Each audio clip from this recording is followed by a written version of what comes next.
एकलव्य की गुरु भक्ति। आचार्य द्रोण राजकुमारों को धनुर्विद्या की विधिवत शिक्षा प्रदान करने लगे। उन राजकुमारों में अर्जुन के अत्यंत प्रतिभावान तथा गुरुभक्त होने के कारण वे द्रोणाचार्य के प्रिय शिष्य थे। द्रोणाचार्य का अपने पुत्र अश्वत्थामा पर भी विशेष अनुराग था, इसलिए धनुर्विद्या में वे भी सभी राजकुमारों में अग्रणी थे, किंतु अर्जुन अश्वत्थामा से भी अधिक प्रतिभावान थे। एक रात्रि को गुरु के आश्रम में जब सभी शिष्य भोजन कर रहे थे, तभी अकस्मात हवा के झोंके से दीपक बुझ गया।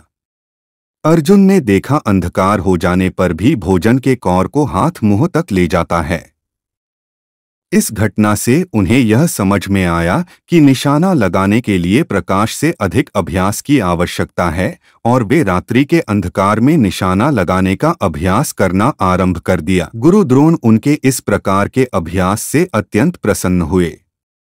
उन्होंने अर्जुन को धनुर्विद्या के साथ ही साथ गदा, तोमर, तलवार आदि शस्त्रों के प्रयोग में निपुण कर दिया।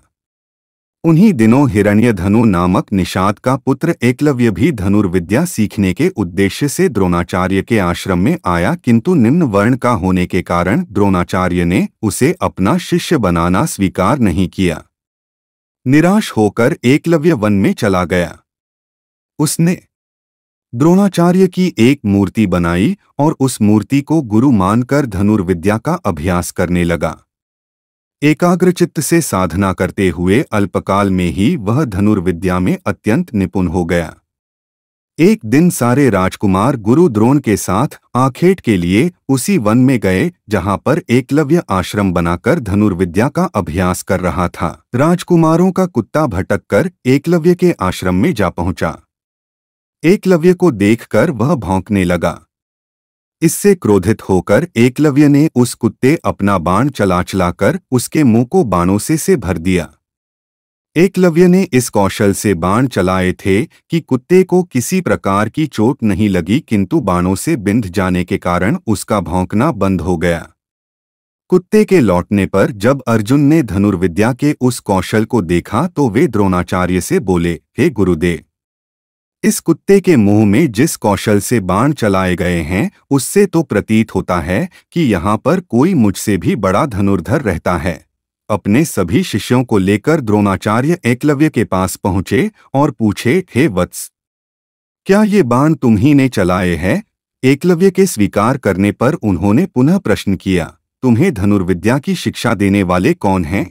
एकलव्य ने उत्तर दिया, गुरुदेव, मैंने तो आपको ही गुरु स्वीकार करके धनुर्विद्या सीखी है। इतना कहकर उसने द्रोणाचार्य की उनकी मूर्ति के समक्ष ले जाकर खड़ा कर दिया। एकलव्य ने उत्तर दिया, गुरुदेव, मैंने तो आपको ही गुरु स्वीकार करके धनुर्विद्या सीखी है।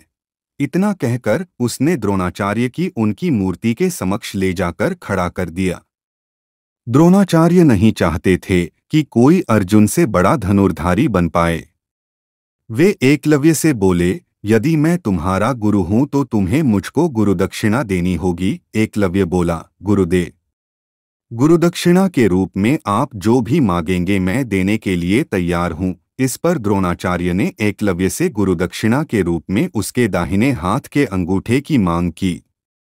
एकलव्य ने सहर्ष अपना अंगूठा दे दिया। इस प्रकार एकलव्य अपने हाथ से धनुष चलाने में असमर्थ हो गया तो अपने पैरों से धनुष चलाने का अभ्यास करना आरंभ कर दिया। कहानी पसंद आ गई हो तो प्लीज़ वीडियो को लाइक करना, शेयर करना, चैनल को सब्सक्राइब करना। धन्यवाद।